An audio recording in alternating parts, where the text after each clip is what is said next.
Hello everybody, welcome back to another video, or welcome if you haven't been here before. This video is all about making time for the things that we enjoy, even though it feels like we have no time. So I'm just going to be talking about some of my hobbies and how I kind of manage them amidst working full time and all the other life things and finding that balance, which I think is something that pretty much everybody struggles with. But this is just me doing some yoga, which is one of my favorite things to do. I'm doing this over a lunch break. That's how I managed to squeeze it in. But I'm also going to be talking about my drawing process, which I've gotten some questions about, and taking you through a whole piece of art from start to finish. So definitely stick around for that. But I will see you throughout the rest of the video.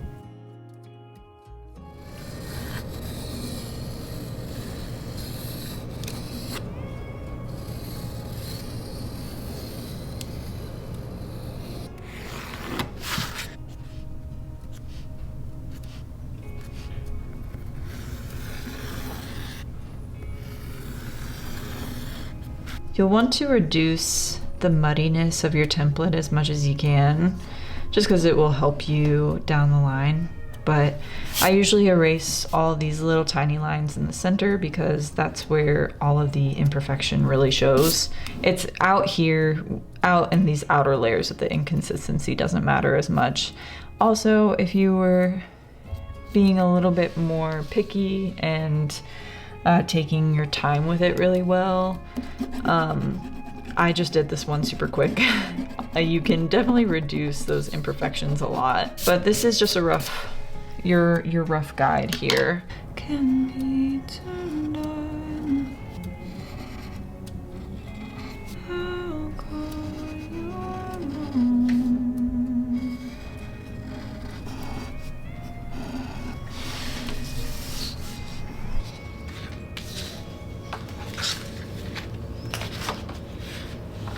Never finished that one. These are my peak mandala days. I've gotten some requests to talk a little bit more about my mandala art. I started making mandalas like 3 years ago.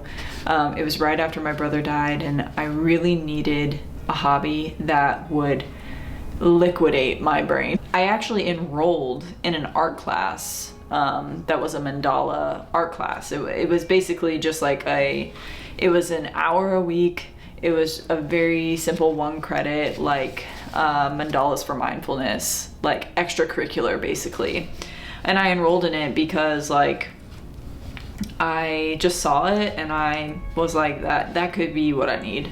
And I ended up just latching to it. I was drawing mandalas for hours and hours and hours a week.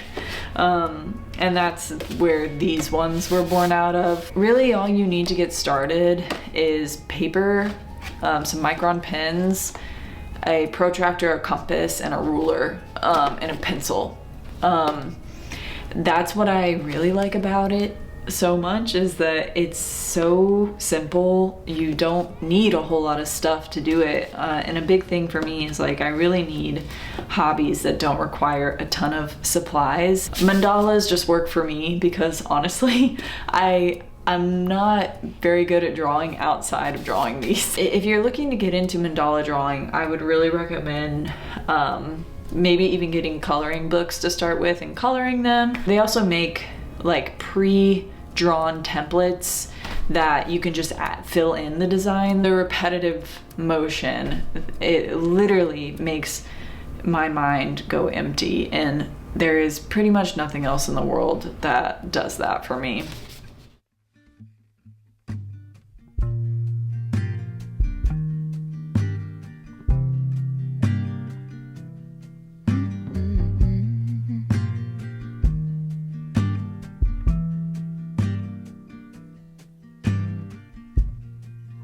Soft, turn the key and cooler on.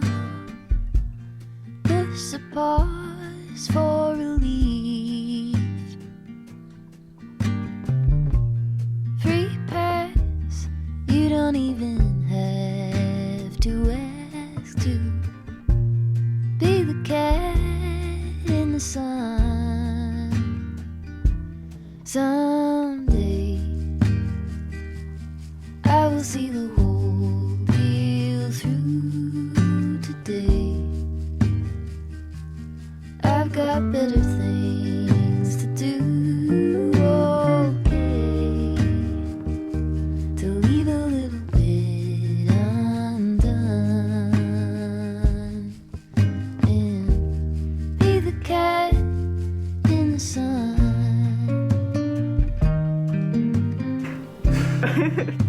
Say pancake. Be the cat in the sun.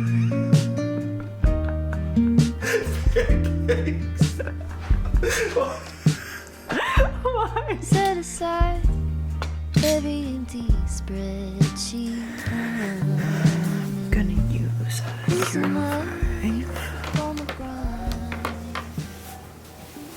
So, as you can see, or maybe I'm not sure if you can tell, but I did start a new mandala template simply because I started looking at some of my older, bigger ones, and I was really wanting to make a big one again. But also, I rushed through the template I showed in the beginning so quickly that there were some major inconsistencies. So I just went ahead and started this new one, and I'm quite a bit more excited about this one. But after you do your template in pencil, you can fill in your details in pencil as you saw, and then start tracing them over in pen. And then from there, you're gonna start filling in the little details. So you're about to see that in just one moment. This is my shell here, and then fast forward, I'm filling in the details, and this is kind of the most time-consuming part of the process, but also the most fun part of the process.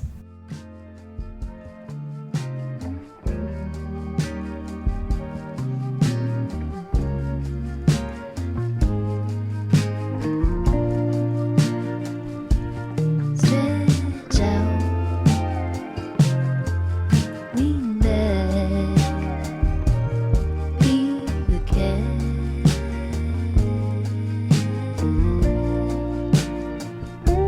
Stretch out,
So I have a very simple meal here for you guys, starting with your pasta of choice, and then we're gonna make a curry sauce. So this is just canned tomatoes, coconut milk, and curry powder, and you can season it with whatever else you like. And this is just a meal I like to make when I have very little groceries in the house or don't feel like cooking. I added in some kale. You can always add more veggies or a protein source, but just a very easy meal idea for y'all. My nose is running.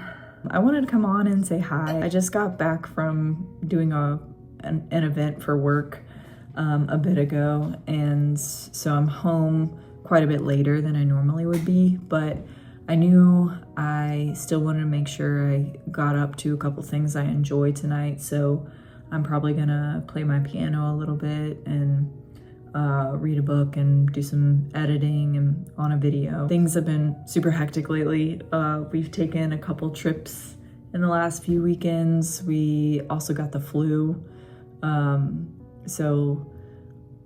This is, in all honesty, this is my first night alone in my apartment in quite a while. One thing I wanted to chat about, just because it's something I've been thinking about, is I am in a relationship and we've been together for about 6 months, and I am very, very happy.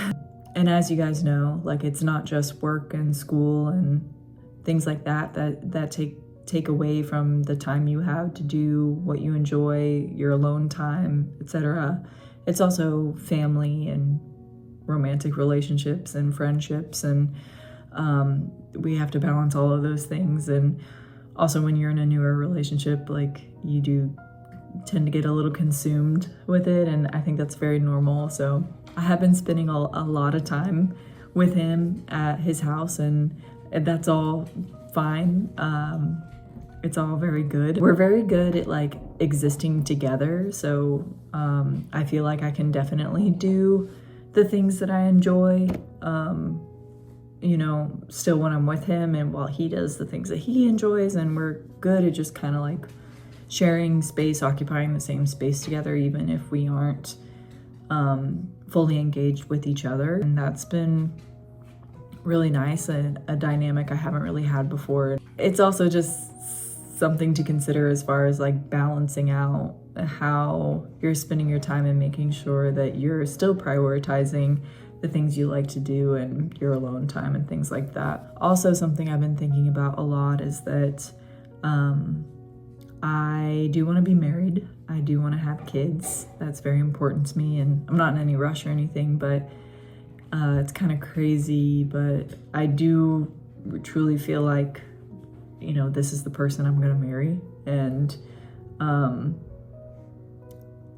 that is really exciting and scary and all the things, but it also has me thinking, like, this is probably the last time in my life that I'm gonna have a place that is my very own. I'm just feeling very aware that a lot of changes are gonna be happening in my life in the next 5 years with that, and career-wise and all that stuff. So, like, I wanna prioritize doing the things I truly enjoy, and I always will. It's just something I want to be aware of so I can really appreciate where my life is right now. Anyway, if you have any advice in those regards, like, please feel free to leave your comments, your thoughts, your experiences. I always love to hear those. I'm just gonna eat my dinner and then go do some stuff. That's probably not a good angle.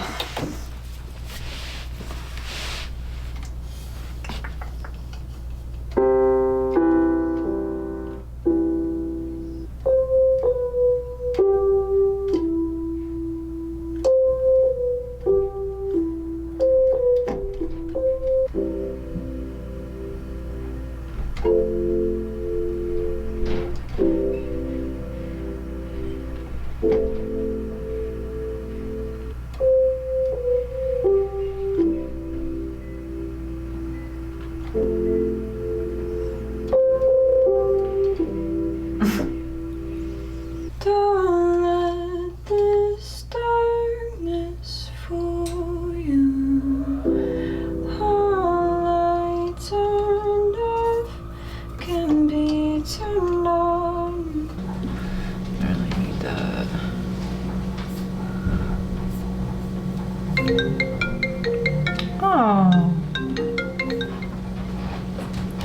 Hello? Hi there. Can you hear me? Yes, can you hear me? Yes. Gertie's growling at you. Is growling at me? Yeah. I don't know why.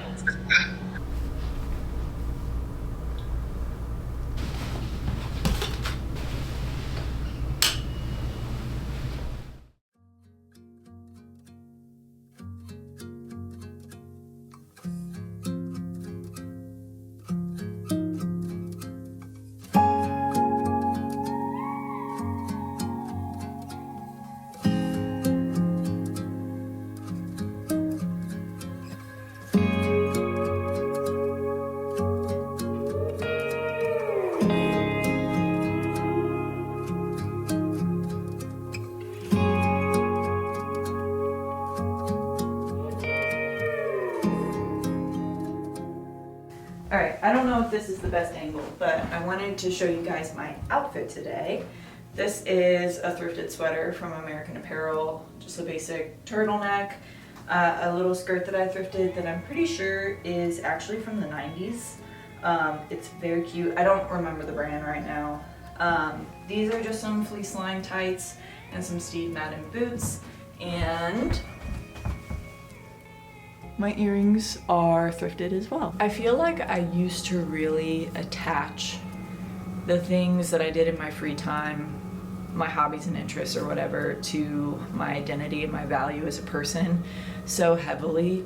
I used to always feel like a hobby needed to be an expression of a very tangible skill. It was especially beneficial if that skill was something that could be portrayed as impressive to other people. And I feel really grateful to now be in a place in life where I don't think that way anymore. I think that was a pretty juvenile way of thinking about it, but also I think it's a very common way of thinking about hobbies and interests, especially because I feel like we are constantly seeing people on social media that are so honed into a certain skill or just are really good at something, and we want to be good at things too, and we want to appear cool and impressive. And I think I really struggled with that for a long time. Now I feel a lot more relaxed about those things, and I don't worry as much about trying to put forth an image that will be perceived as cool or interesting by other people, because as you get older, I think for most of us, a lot of that just kind of fades away naturally, which is really nice. And you just recognize that no, the things I fill my time with should be things that I genuinely enjoy. I used to always think that if I wasn't sitting down to have a very explicit, designated, creative session with a skill that I was trying to build or a hobby that I have, then it just wasn't valuable. I'm really glad I don't think that way anymore. And if you're getting stuck in that, especially if you're a person like me who I tend to pick things up, put them down, not touch them for a month, and I would just feel really guilty about that. And I think becoming an adult and figuring all that stuff out, you really start to realize that no, you only have so much time. You're gonna pick those things up when you feel motivated, and it's okay if that motivation doesn't come very often. And sure, there's definitely a place for discipline and goal setting. If you have a specific goal with something that you're learning, I think it's really important to challenge yourself at times too. But for me now, I pick and choose a little bit more carefully and understand that really the most important way for me to spend my time is doing things that I genuinely enjoy, not trying to make myself do something because I think I need to in order to be the kind of person I want to be. I don't know if any of that makes sense. You don't have to be completely consumed with a very explicit passion for that thing all the time for it to be a hobby or an interest or something that makes up who you are.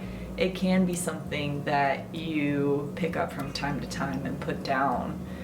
It can be something that you're like, yeah, I wish that like I had the time to really build this into a concrete skill, but really I only have the time to do it every once in a while, so it's gonna stay at this level. For me, like playing the piano is very much like that. You know, I'll never be a piano expert. I'll always be a person who goes and messes around on the piano from time to time, like occasionally. I don't know if that resonates with anybody, but if it does, I hope that can remind you to just be a little bit easier on yourself when it comes to stuff like this. But I need to eat something and then go to work. So I will see you in the next segment of the video.